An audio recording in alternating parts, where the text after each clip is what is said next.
دا نن چې تاسو کومه قرباني ادا کړه د دغه قرآن عظیم شان قوانین له تا نه م غواړي او په ځان یې عملي کول غواړي نو دا خو یوه مشترکه خبره ده لکه قرآن کریم کې چې اهل کتابو ته الله وایي قل یا اهل الكتاب تعالوا الى كلمة سواء بيننا وبينكم الا نعبد الا الله ولا نشرك به شيئا ای اهل کتابو راشئ داسې یوې خبرې ته چې زموږ او ستاسو په مابین کې مشترکه ده موږ به د الله سره هېڅ شریک نه نیسو موږ به بندګي نه کوو یوازې یوازې د الله بندګي به کوو دا خو مشترکه خبره ده قرآن کریم له تا نه م غواړم په ځان یې م عملي کول غواړم د رسول الله صلی الله علیه وسلم احادیث په ځان م عملي کوم له تا یې م غواړم چې په ځان باندې عملي کړه امر بالمعروف وظیفه همدغه ده د ولسوالۍ وظیفه همدغه ده زموږ قمندان صاحب همدغه غواړي زموږ استخبارات ریاستونه او مدیریتونه لوی تشکیل رامیان سړی همدغه رانه غواړي رئیس الوزرا همدغه رانه غواړي امیر المؤمنین داعیه همدغه ده موږ تاسو ته پکار دا دي چې ټول د دې نظام چې د خپلې قربانۍ وساتو د دې تر شا ودرېږو ټول به انشاءالله د دې نظام ملاتړ کوو لاسونه پورته کوي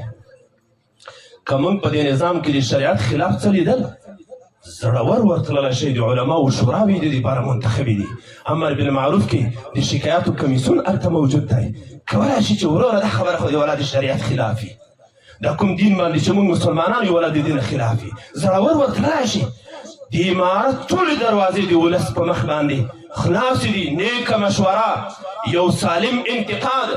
په قانوني لاره باندې او د قانون په چوکاټ کې ته کولی شي او د امارت دروازې د هر چا په مخ باندې خلاصې دي کله چې خبره همداسې ده نو انشاءالله ټول به د دې نظام پالنه او ساتنه او د دې استحکام په دې نظام کې وظیفې اخیستل ما ته چې کوم استعداد الله راکړی وي زموږ د دې قوم انجینر صاحب زموږ د دې قوم ډاکټر صاحب اقتصاد پوه ټول به انشاءالله له خپلو استعدادونو نه استفاده کوو او نظام ته به ځانونه پیش کوو چې موږ شپه او ورځ ستاسو په خدمت کې یو ټول درود شریف ووایه اللهم صل علی سیدنا ومولانا محمد وعلى آل سيدنا ومولانا محمد وبارك وسلم عليه مطلب نه لري یوازې د قرآن کریم د عظمت په خاطر باندې خدای راجمع دي ای الله له ټولو ته راضي شي ای الله ټولو ته ګناهونه معاف کړي ای الله عز وجل له ټولو نه ستا د دین خدمت واخلي ای الله ټولو ته خدایه د نیکو اعمالو توفیق نصیب کړي ای الله ټول د جنت ولا جوړ کړي ای الله له ټولو نه خدایه